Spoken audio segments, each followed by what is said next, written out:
Bienvenue dans Être Soi, le podcast pour entreprendre et façonner sa vie. Je m'appelle Julie, je suis entrepreneur et podcasteuse. Chaque lundi, je te propose des conseils et des interviews pour apprendre à gérer ton business comme une pro. Pour ne manquer aucun épisode, abonne-toi sur ton application de podcast préférée pour avoir ta dose d'inspiration et de motivation chaque semaine. Plus d'une fois, je me suis retrouvée à essayer de présenter mon entreprise en quelques minutes. Expliquer ce que je faisais était souvent une source de stress et c'était aussi souvent pour répondre à la fameuse question « Et toi, tu fais quoi dans la vie ?» Savoir parler de son activité, de son business, c'est hyper important pour gagner des clients, construire son réseau, avoir plus de crédibilité, gagner en confiance en soi. Pour plusieurs raisons, tu dois être capable de parler de ton business en quelques minutes. Dans cet épisode, tu vas apprendre les erreurs à ne pas faire quand tu dois parler de ton entreprise, comment te présenter toi et ton business en une seule phrase, comment réussir à parler de ton entreprise sans partir dans tous les sens. Et oui, on va parler de tout ça dans cet épisode et je te souhaite une bonne écoute. Aujourd'hui, on est donc dans un épisode à deux, c'est la nouveauté 2020. À 2,5. À 2,5, évidemment. L'enregistrement de ces épisodes est sponsorisé par les ronflements de Charlie que vous n'entendrez pas, j'espère, ou par ses petits cris. J'accueille Rémi. Bonjour Rémi, du coup. Bonjour Julie. Pour celles et ceux qui nous écoutent, Rémi, c'est mon mari, c'est la personne aussi qui travaille avec moi depuis plusieurs années maintenant et vous allez beaucoup plus l'entendre dans les prochains épisodes. Je tenais à te représenter une nouvelle fois avant de changer l'intro du podcast pour que ce soit fixe parce que c'est ce qui change en 2020. Les épisodes que je faisais seule, ce sont les épisodes que l'on fera ensemble pour la plupart du temps. Ok. Yeah. Et le reste du temps, ce sera quoi? Et le reste du temps, ce seront des interviews avec d'autres personnes que toi. Désolé Rémi. Peut-être que on aura l'occasion d'en faire à 3. En tout cas, Rémi, il travaille avec moi et depuis des années, on est en couple, donc dans la vie et dans le travail. Et du coup, on a été confrontés à de multiples reprises à cette histoire de parler de ce que l'on faisait. Je crois d'ailleurs qu'on peut dire que c'est quelque chose qui devient récurrent, que ce soit auprès de personnes qui ne nous connaissent pas du tout, ou auprès de personnes qui nous connaissent comme notre famille. Et d'ailleurs, j'avais envie juste de commencer cet épisode avec une anecdote, celle où on nous demande, et ça, je crois que tous les 6 mois, on nous pose la question en repas de famille ou d'amis, alors plus de famille, on nous demande, mais en fait, vous faites quoi? Tu sais, à chaque fois, on nous pose tout le temps la question, on fait quoi? Et ces dernières... Ou alors, on nous demande, vous faites quoi maintenant? Comme si ça a évolué au fil des ans. En même temps, Ils ont ce qui n'est pas tout à fait faux. Mais en tout cas, bon, notre entreprise ne change pas totalement tous les 6 mois, ça c'est sûr. C'est ça, exactement. Et il faut savoir en fait que si on a décidé de parler de ça, parce que c'est quelque chose qui est très difficile pour moi, c'est qu'en fait, ces dernières semaines, comme Rémi arrive plus facilement que moi à expliquer qu'est-ce qu'on fait, ce qui est quand même très très très drôle quand on pense que j'ai créé l'entreprise, enfin il y a plein de choses qui font que voilà, d'apparence, on pourrait dire que je suis capable de parler de ce que je fais. Et en fait, j'ai pris la mauvaise habitude, et on va vous dire pourquoi, la mauvaise habitude de dire écoute Rémi, comme moi je le fais mal, c'est Rémi qui va vous expliquer ce qu'on fait. Parce qu'en fait, je me sens toujours très mal à l'aise de parler de mon activité. Encore aujourd'hui, c'est quelque chose qui devient plus simple maintenant, mais j'ai du mal. J'ai du mal et j'ai toujours ce sentiment que c'est difficile de savoir parler de son activité à quelqu'un d'autre. Et je te le dis, toi tu le fais mieux. Ben oui, c'est ce que t'as l'impression. Et du coup, mais en fait, quand les gens te posent la question qu'est-ce que vous faites dans la vie, c'est même pas... Tu dis même pas... Oui, alors Rémi le dit mieux que moi, donc j'aurais su dire c'est... Rémi, je te laisse te présenter. Et je me barre. Pour expliquer ce qu'on fait. C'est la frousse qui parle. C'est horrible. Alors Julie, que fais-tu dans la vie? Ah, c'est dur. Même maintenant, tu vois, j'ai mon. Alors voilà, qu'est-ce qui se passe dans ma tête quand quelqu'un me dit et sinon vous faites quoi dans la vie, c'est quoi enfin qu'est-ce que vous faites dans votre entreprise? Là, dans ma tête, il y a mon cerveau. Je sais pas si vous connaissez le film Disney là, Vice Versa. Bah il y a je sais pas si il y a un mode panique, le stressé oui, il y a là. celui de la peur. Celui de la peur. Bah celui de la peur, il fait il court partout. Voilà, c'est dans ma tête. Et pourquoi ça te fait peur? Parce que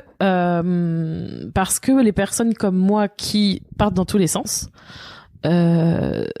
c'est très difficile pour nous de se structurer. Et du coup, c'est justement une des erreurs en fait. Dans les erreurs à ne pas faire quand on parle de son entreprise, c'est justement de pas se préparer à parler de son entreprise. C'est de pas anticiper ce qui va nous arriver, ce que Rémi vient de faire à l'instant, de me demander cette question, de me poser cette question. Ça va vous arriver, et en fait, moi, jusqu'à aujourd'hui, je me prépare pas suffisamment et je me suis pas préparée suffisamment à ça. Du coup, je me retrouve en état de panique. Donc, c'est très dur à vivre parce que tu te sens seul.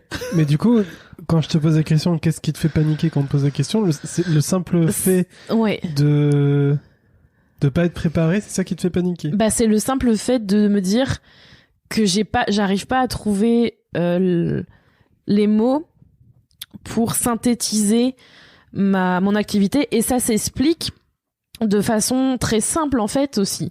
Je pense que beaucoup de personnes aussi n'arrivent pas à expliquer ce qu'elles font parce qu'elles sont soit en transition dans leur activité, et c'est ce que j'explique notamment dans l'épisode 97, ma stratégie business pour 2020. Clairement, quand on est dans un état où on est entre deux activités, où il y a vraiment, tu sais, t'as le pied dans deux plats différents, t'es entre les deux, tu sais pas forcément comment te présenter. On va en parler, mais je pense qu'il y a aussi le fait que de plus en plus on construit un peu nos propres métiers. Oui, entre exactement. guillemets, on crée des métiers qui n'existent pas, et on n'est plus dans cette époque où tu fabriquais je sais pas, tu fabriquais des chaussures et t'es cordonnier, enfin voilà, Ouais. T'avais un titre très précis qui se suffisait à lui-même pour expliquer ce que tu faisais.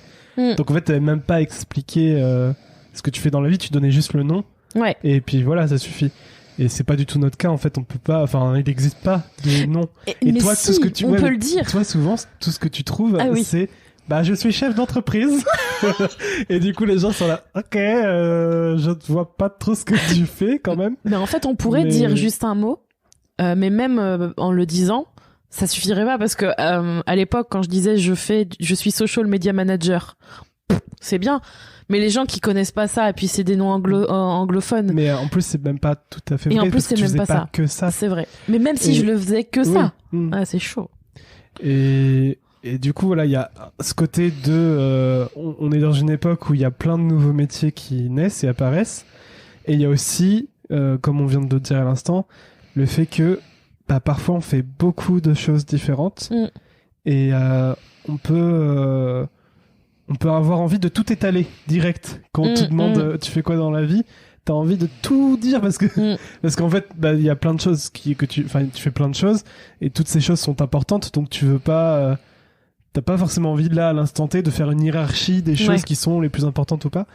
Et c'est ça la grosse différence par rapport à avant où t'avais un métier, tu sortais le nom et puis voilà quoi. Et ça rejoint une erreur qu'on fait quand justement on cherche à parler de son entreprise, de son business, c'est que on justement, quand tu dis on a envie d'étaler toutes ces choses-là, on a envie aussi de parler de choses, de choses que l'on fait, de détails, de compétences qui correspondent pas forcément à ce que la personne en face de nous a besoin. Donc en fait, on se dit, waouh, cette personne, je sais pas trop, je sais pas trop ce qu'elle attend, donc je vais lui servir toute la carte, tu vois, du menu. Je vais pas lui servir ce qu'elle a besoin ou ce que je pense elle a besoin. Je vais même pas chercher à lui demander ça, à lui demander qu'est-ce qu'elle a besoin.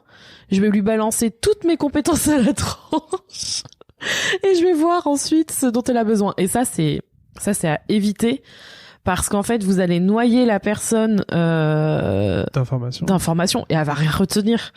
Et même vous, en fait, moi, ça m'est arrivé régulièrement de faire ça. J'ai souvenir de... je sais à peu. Le pire, c'est qu'en plus, c'est dans des cas où je sais à peu près ce que la personne elle attend ou ce que j'ai compris qu'elle a besoin. Et je vais commencer à. Ça, c'est mon côté stress du blabla, tu vois. Tu commences à dire un truc et puis après, ça fait.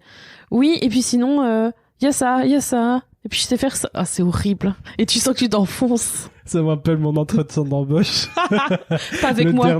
Le dernier entretien que j'avais fait et que j'ai eu la chance de me retrouver face à quelqu'un qui n'a Hashtag ironie. Aucune émotion. Et du coup, on te pose une question, tu commences à expliquer ce que tu penses, ce que tu fais, tes compétences, etc. Et puis tu vois qu'en face, il y a aucune réaction, quoi. Ah ouais, c'est horrible. Et du coup, ça. toi, t'attends une réaction. Du coup, tu continues à balancer des informations jusqu'à ce que tu dises bon, je vais bien sortir le truc qui va la faire réagir. Et ouais, je comprends que y a des situations comme ça où tu te lances dans une tirade et t'arrives plus à voir le bout.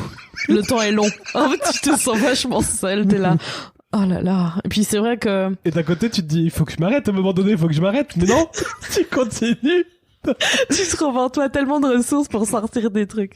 C'est terrible. Mais c'est ça. Et je crois qu'il y a une expression qu'on dit quand tu dois expliquer ce que tu fais dans la vie, ce qui est ton métier, mais que t'as du mal justement à être synthétique, à être concis, Ouais. à l'expliquer rapidement en quelques mots, et que tu balances plein d'informations et qu'au final, c'est pas clair, tu vois, c'est flou, enfin, la personne en face, elle arrive pas à cerner véritablement ce que tu fais. Il y a cette expression qui dit que du coup, ton métier ne sert à rien ou il est pas utile. Il y a pas un truc comme ça te dit rien. Le bullshit job. Oui, voilà, le bullshit job, c'est ça. Ouais, je suis pas sûre, mais pourquoi pas. Mais ouais, j'avais entendu dire que oui, c'est... Genre toutes les tâches, mais en fait, ça sert à rien. Ce que Bah, tu fais, en ça fait, sert à quand tu rien. veux expliquer un truc, enfin, tu veux expliquer ce que tu fais, mais t'es incapable de vraiment dire concrètement ce que tu fais et le dire simplement en une phrase, quoi. Ouais. Mais que t'es obligé de balancer plein d'informations. Au final, tu noies ton interlocuteur d'informations et Ah ouais, je sais pas. il se perd dans ce que tu dis. Et du coup, ouais, il y a cette idée que c'est un boulot De qui merde. sert à rien, quoi. Moi, je me souviens surtout de l'émotion que ça fait, ce que tu as très bien décrite.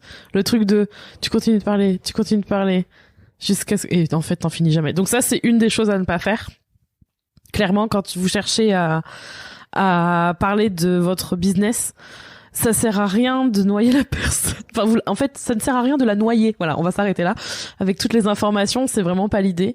Et ça va pas vous aider en fait, ni à faire du réseau, ni à être clair dans ce que vous faites. Et ce serait bien dommage.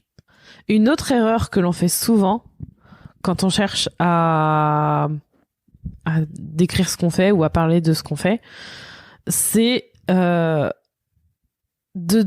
c'est un truc en fait, justement c'est quand c'est lié toujours aux émotions de peur. C'est quand on a peur de parler de ce qu'on fait, au lieu de, alors soit comme l'erreur d'avant, soit on saute et on envoie toutes nos hautes balles, genre allez ça bon vas-y j'envoie tout ce que j'ai. Il y a aussi le cas où on n'ose pas en fait aller dans le vif du sujet et on tourne autour du pot et du coup on va un peu couvrir le truc et ne pas vraiment dire ce que l'on fait. Et tu le disais très bien pendant qu'on préparait cet épisode, tu disais on va chercher à donner plein d'exemples,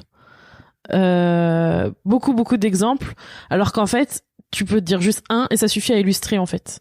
Et je crois que pour ça j'ai une situation où justement c'est dans les moments où quand tu présentes ton activité t'as l'impression que t'es en mode CV.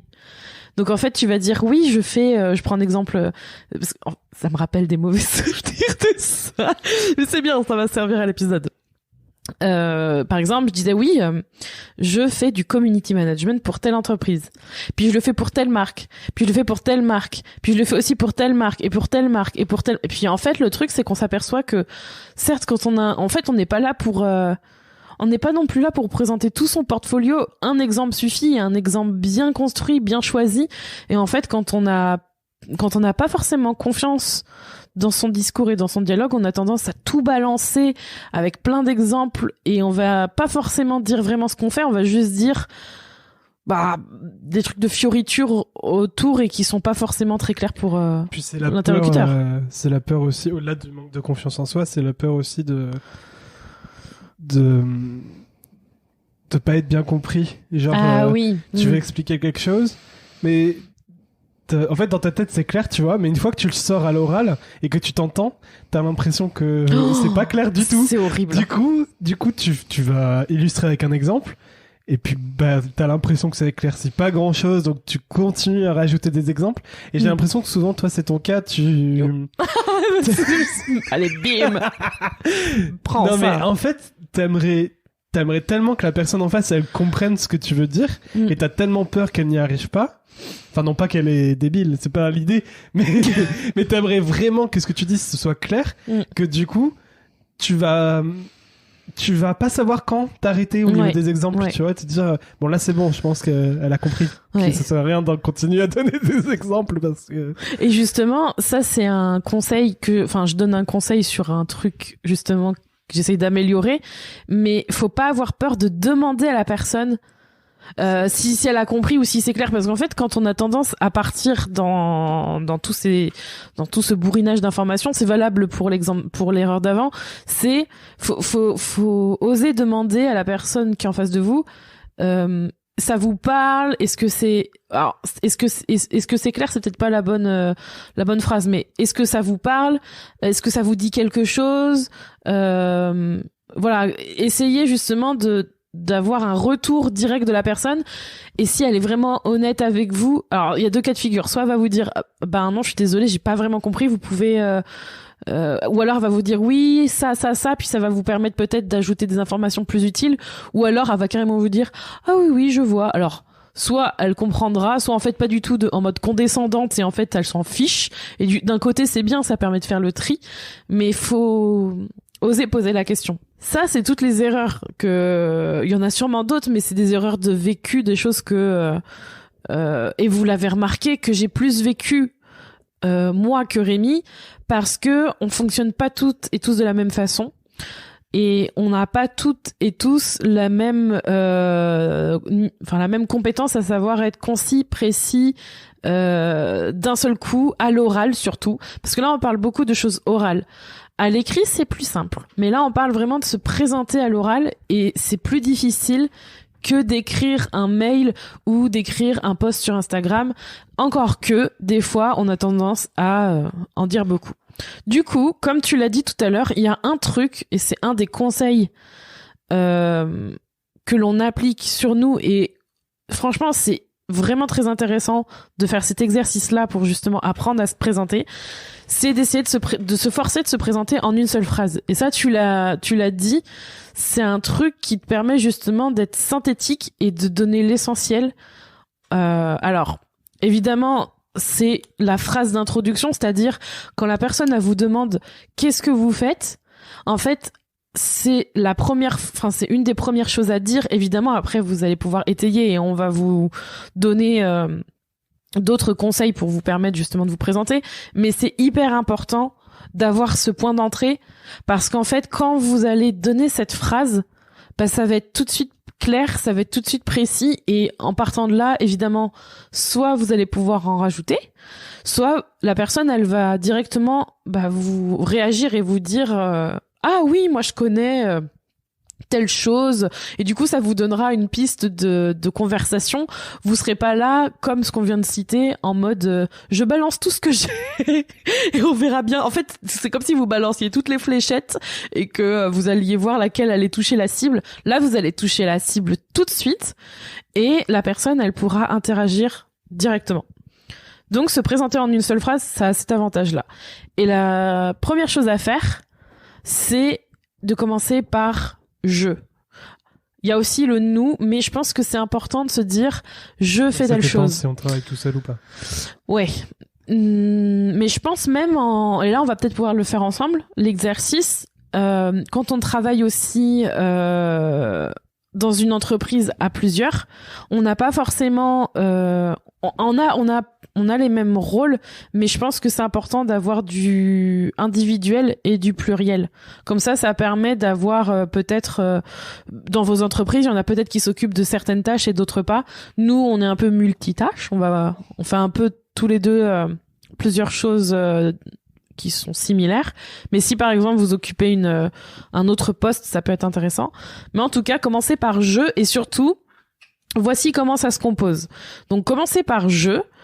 Ensuite, donner le service ou la solution que vous proposez. Et en 3, choisir ce qui va encore plus parler à la personne qui est en face de vous, qui est potentiellement votre client idéal. Nous, par exemple, alors je vais parler un autre nom. Nous, par exemple, on peut dire que nous, on accompagne les femmes entrepreneurs à développer leur business grâce au podcast. Donc c'est vaste, mais en même temps, on est dans l'idée qu'on est un groupe, donc nous, les femmes entrepreneurs, c'est les personnes que l'on cible, c'est vraiment la cible idéale. Alors, si on a un homme devant nous, on peut dire les entrepreneurs, mais c'est vraiment les femmes entrepreneurs quand même qu'on cherche à aider. Et la solution qu'on apporte, c'est développer leur podcast, développer leur business grâce au podcast. Vous voyez à quel point je suis dans le mal. Et je tenais à dire, là, on était dans nous, mais par exemple, il y a une autre version que vous pouvez trouver sur mon compte Instagram, Kinoko Julie, où justement j'ai fait cet exercice, où là je parle en mon nom, où je dis je t'aide à lancer ton podcast pour transformer tes auditeurs en clients. Là aussi ça fonctionne, je m'adresse directement à la personne en face de moi, comme si en fait c'était la personne idéale qui lisait cette phrase. C'est moi qui t'aide à lancer ton podcast. Donc voilà, ça c'est une aide que j'apporte pour transformer les auditeurs en clients. C'est la transformation que je propose. Là aussi, ça peut être un super exemple. Dans tous les cas, la chose importante à retenir, c'est de parler en je ou en nous. Donc commencer par ces mots-là. Dire exactement la solution que vous apportez et à qui vous voulez l'apporter. Donc le quoi et le comment. Tout simplement. Et ça, c'est quelque chose qui est hyper difficile à faire au début parce que on a tendance à vouloir tout mettre dedans quand on n'est pas au clair dans son business. Ça, c'est quelque chose, j'ai remarqué, quand on a essayé de le faire, il a fallu qu'on réfléchisse à notre offre et notre cible. Parce que sinon, on était incapable de pouvoir le faire en une seule phrase. Ça a été un peu laborieux. Mais quand on le lit, je trouve que c'est tout de suite beaucoup plus limpide. Et c'est pour ça que déjà, la simple règle de se limiter à une seule phrase, ça permet... on est forcé à se limiter dans les éléments qu'on donne, parce qu'on peut pas faire une phrase à la rallonge qui aurait plus aucun sens. À un moment donné, comme c'est à l'oral, il faut pouvoir respirer aussi. Donc les blancs. on peut pas faire une phrase 3 pieds de long, c'est pas possible. Non, c'est pas possible. Donc c'est vraiment, je pense, la clé de base. Et après, évidemment, il y a d'autres points clés qui peuvent aider. On en a un peu parlé au départ, mais lorsque vous êtes face à quelqu'un qui vous demande ce que vous faites dans la vie, cette personne, elle est toujours touchée par un domaine en particulier. Si vous faites beaucoup de choses, et par exemple, nous, c'est notre cas, on peut avoir 3 versions, je dirais. On peut avoir 3 versions de notre façon de présenter notre entreprise. T'as une 3e version à nous proposer. Waouh, on est dans la création. Sans compter ta version Instagram. Ah ouais, waouh. Oh là là, on est dans les talents de Rémi à l'œuvre. En l'occurrence, on utilise beaucoup la première, celle qu'on vous a dit. Nous accompagnons les entrepreneurs à développer leur business grâce au podcast. Parce que l'accompagnement avec le podcast, c'est ce sur quoi nous travaillons plus en ce moment et c'est ce que nous voulons développer le plus actuellement. C'est ça. Mais on peut aussi présenter notre entreprise face à quelqu'un qui, par exemple, recherche de l'aide pour ses réseaux sociaux. On peut dire, voilà, nous accompagnons les entreprises dans leur communication sur les réseaux sociaux. C'est une autre façon de présenter ce qu'on fait. Et là, du coup, avec cette personne, on va pas forcément parler de ce qu'on fait pour les podcasts parce qu'elle est pas touchée par ce domaine-là et ça sert pas à grand-chose d'en parler. Après, en fonction de comment va évoluer la discussion, on peut arriver à ce niveau-là aussi. La 3e version, c'est également que nous pouvons accompagner les entreprises qui souhaitent lancer leur podcast, mais qui souhaitent déléguer tout ce qui est post-production, le montage, etc. Donc, en fait, véritablement, il y a ces 3 choses qu'on fait dans notre entreprise, mais selon la personne qui est en face de nous et qui nous pose la question de ce qu'on fait, on va pas dire les 3, quoi. Si on est face à quelqu'un qui a besoin d'aide pour les réseaux sociaux, on va plus parler de la deuxième version. Si on est face à quelqu'un qui est intéressé par le podcast, mais qui veut pas s'embêter avec le montage et tout ça, on va plus parler de la troisième version. Tout dépend de... Est-ce que vous connaissez la personne qui est en face de vous ou pas? C'est parce surtout que ça. Parfois on connaît pas la personne, voilà, on sait pas du tout. C'est un inconnu. Donc on ne sait pas trop vers quelle version aller. Du coup, à ce moment-là, le premier conseil que tu avais dit de bien se préparer, c'est la clé, parce que du coup, nous en l'occurrence, étant donné qu'on développe vraiment en ce moment la partie accompagnement pour les podcasts, on va mettre ça plus en priorité. Peu importe le domaine de la personne qui est en face de nous, du coup, si on ne connaît pas trop, on va plus mettre ça en avant, parce que c'est ce que nous développons en ce moment. Du coup, comme tu le disais, ce qui est compliqué, c'est de pas forcément savoir ce que fait la personne en face et de quoi, enfin, si elle va vraiment être intéressée plus par tel ou tel service. Donc, c'est parfois impossible. On va pas se mentir, des fois c'est impossible. Vous pouvez pas préparer tout en avance, même si c'est un des conseils qu'on vous donne, c'est de bien savoir si vous avez un rendez-vous, de déblayer le terrain si jamais c'est un rendez-vous client, de quand même essayer de savoir qu'est-ce qui l'intéresse le plus. Par contre, et c'est la majorité, souvent quand on rencontre des gens et qui sont intéressés par le fait que voilà, on a une entreprise, qu'on fait quelque chose et qu'il faut se présenter, par exemple dans des rendez-vous pour faire du réseau ou même quand c'est pour expliquer à des gens qui connaissent pas forcément. Et là, il faut faire un choix. Vous devez faire un choix. Qu'est-ce que vous décidez de mettre en avant? Qu'est-ce que vous avez vraiment envie de mettre en avant face à cette personne? Comme Rémi le disait, nous aujourd'hui, la partie réseaux sociaux, elle est vraiment à 10% de notre activité. Les 90%, c'est autour du podcast. Donc moi, je vais avoir tendance à dire que je t'aide à lancer ton podcast.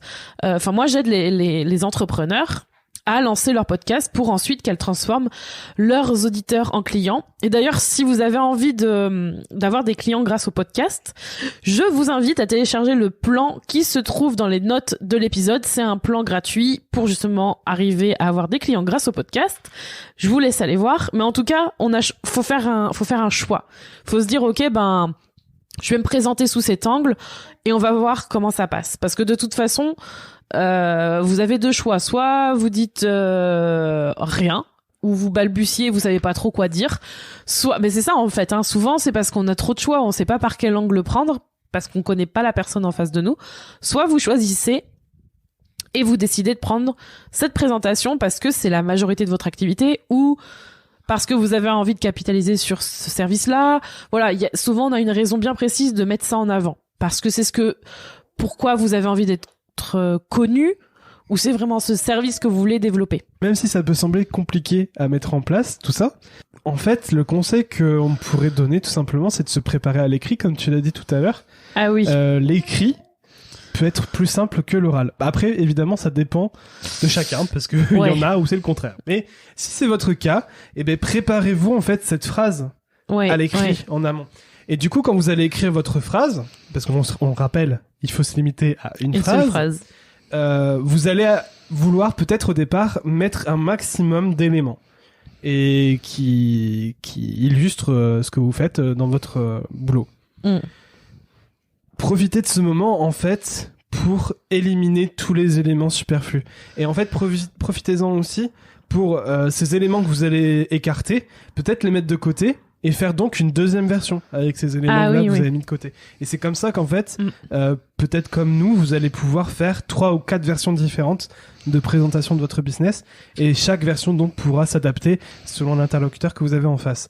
Cette technique, en philosophie, on l'appelle le rasoir d'Occam. J'étais pas prête pour ça. La technique du rasoir d'Occam, c'est vraiment de retirer tout ce qui est inutile et superflu. Donc là, c'est vraiment, en l'occurrence, ce qu'on vous demande de faire. Donc en fait, ce que t'es en train de dire, c'est que dans les prochains épisodes, il va y avoir de la philo. Je suis là pour faire des petites références. J'étais pas prête, il m'avait pas dit. Je sens qu'il va y avoir des surprises dans ces prochains épisodes, ça va être intéressant. J'étais pas prête pour ça. C'est hyper intéressant de pouvoir justement s'autoriser cette liberté de faire plusieurs phrases, parce que quand on est multipassionné, qu'on a plein de services, qu'on a envie de faire plein de choses, ou qu'on a le sentiment, et c'est peut-être la réalité, que vous faites beaucoup de choses. Le fait de faire ces phrases, ça va d'un côté, vous montrer les scénarios possibles pour se présenter, mais dans la réalité, à force de se présenter, il y a peut-être des scénarios ou des phrases que vous allez jamais utiliser. En fait, vous allez peut-être vous rendre compte aussi qu'il y a des services que vous proposez très peu ou pas du tout, même si vous les proposez à la vente. Et finalement, vous allez peut-être même pouvoir faire un peu de tri dans votre business avec ça et se dire ok, finalement mon activité se concentre vraiment sur cette phrase ou cette présentation et juste ça. Du coup, bien sûr, une conversation, ça se limite pas juste à une phrase. Sinon, ça serait pas une conversation. Si, en fait, on dit juste ça et après, allez, salut. Mais en fait, si vous voulez vraiment être concis et clair, essayez quand même de vous limiter à une phrase. Et par la suite, en fait, la conversation, attendez que votre interlocuteur vous pose des questions.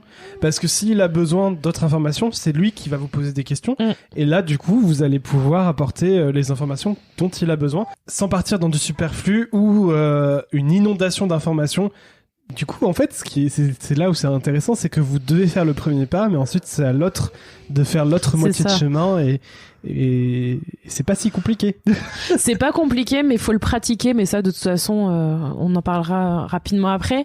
Et dans tous les cas, dire cette phrase, si jamais si vous êtes dans l'anticipation négative, peut-être que en écoutant ce qu'on dit, vous vous dites ouais, mais s'il rebondit pas sur ce que je dis, et s'il rebondit pas, c'est le moment justement de faire une question ouverte. Là, c'est le petit truc en plus, le petit conseil bonus.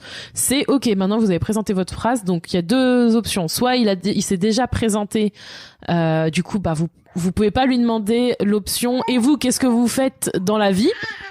Ça ne fonctionne pas parce que là, pour le coup, il l'a déjà fait. Mais vous pouvez faire une question ouverte par rapport à votre activité, par exemple. Moi, je sais que pour le podcast, le truc qui passe très bien, c'est est-ce que vous savez ce que c'est un podcast ou est-ce que vous écoutez des podcasts ? Et c'est le genre de choses qu'on pose régulièrement. Et la plupart du temps, on nous dit oui, on écoute les rediffusions des grosses têtes. Ou de RTL. Et là, on peut rebondir là-dessus. Et c'est ça l'idée, c'est de rebondir dans la conversation sur les éléments que l'on vous donne. Et c'est vraiment l'idée. Alors, on a parlé des erreurs et des conseils en fait à faire pour se présenter, mais il me semble pas qu'on ait dit pourquoi, selon toi, c'est important de bien savoir se présenter. Exactement. C'est le genre de choses qu'il faut faire au tout début, dire pourquoi. Vous le sentez que cet épisode, il rebondit aussi. Vous voyez pas les coulisses, mais il y a beaucoup de rebondissements ici. Pourquoi c'est important de bien se présenter ? Tout simplement parce que quand on connaît pas quelqu'un ou quand on a besoin de faire du business, il faut savoir expliquer ce que l'on vend et savoir dire qu'est-ce qu'on vend et à qui on le vend et aussi le faire de façon claire et précise. Parce que vous ne faites pas tout, hein, vous n'êtes pas boulangère, cordonnière, spécialiste des réseaux sociaux et plus vous serez en capacité de le faire précisément, plus vous atteindrez votre cible. C'est-à-dire que, et ça on en a déjà parlé dans d'autres épisodes, on vend pas tout à tout le monde parce que sinon on ne vendrait rien. Donc il faut savoir se limiter à ce que vous faites de mieux et il faut savoir le dire bien. Et pour ça, il faut savoir parler de son business. Et savoir parler de son business, c'est important parce que vous allez avoir tous les publics, vous allez avoir des personnes qui connaissent votre domaine, d'autres qui n'y connaissent rien.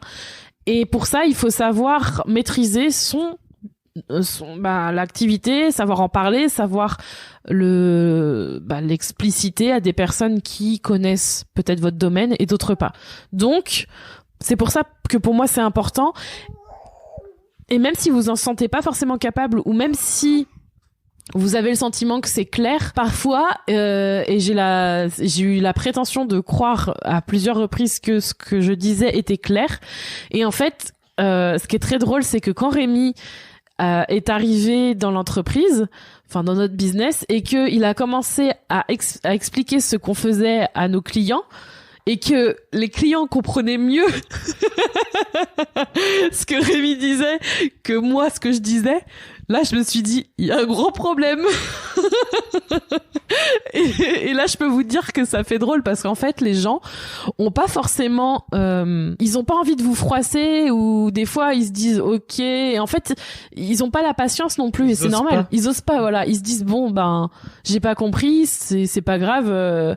Et c'est ça qui est dangereux pour votre business, c'est que si la personne elle a pas compris comment vous pouvez l'aider, eh ben elle travaillera pas avec vous.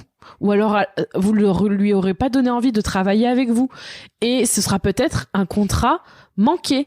Et c'est pour ça que c'est important. C'est savoir parler de ce que vous faites, c'est faire du business. Et faire du business, c'est quand même la base de votre entreprise. C'est pouvoir facturer, etc. Après, au-delà du business en lui-même, de la prospection, du réseautage, je pense que d'être capable d'avoir cette phrase en tête, ça peut permettre d'éclaircir un peu son état d'esprit et où t'as vraiment la direction claire de ton business, oui, tu vois. Et du coup, certes, ça t'aide au niveau du relationnel avec les autres. Ça peut t'aider toi-même à proprement parler dans ton business pour retirer le superflu, vraiment être au clair avec toi-même.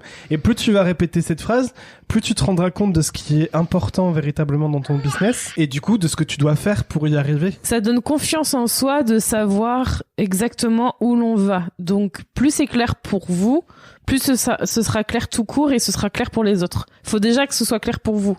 Si c'est pas clair, c'est compliqué d'avancer en fait et de voilà, c'est pourquoi, c'est qu'est-ce que vous faites. Et c'est vrai que ça apporte on se sent mieux en fait de savoir vraiment expliquer ce en quoi on est doué, ce pourquoi on travaille.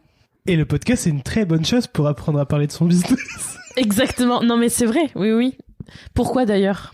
Plus qu'autre chose, parce que c'est un exercice oral. C'est un exercice oral et puis régulièrement en fait tu vas te retrouver confronté, enfin tout dépend évidemment du format de ton podcast. Oui. Mais si tu fais des interviews notamment, régulièrement tu vas pouvoir te confronter à ce moment où tu dois expliquer ce que tu fais. Oui, t'es obligé en fait. Mais alors ça c'est quand vous êtes invité sur un podcast.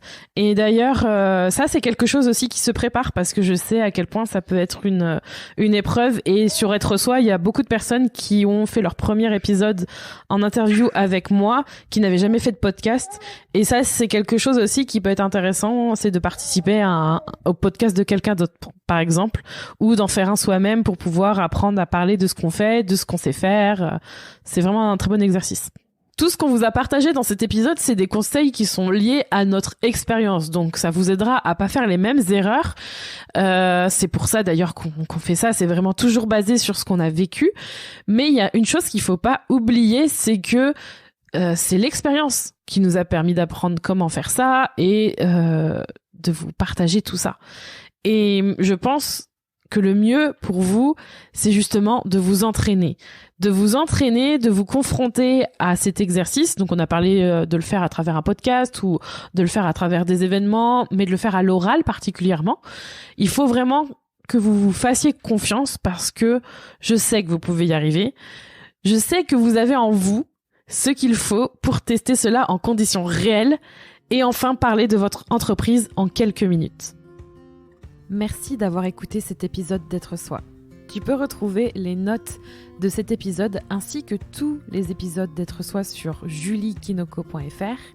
Pour soutenir le podcast, je t'invite à noter, commenter et partager le podcast Être Soi sur ton application de podcast préférée comme Apple Podcasts par exemple. Ton soutien est important pour permettre à d'autres personnes de mettre leur business au service de leur vie. On se retrouve pour un prochain épisode très bientôt. En attendant, prends soin de toi.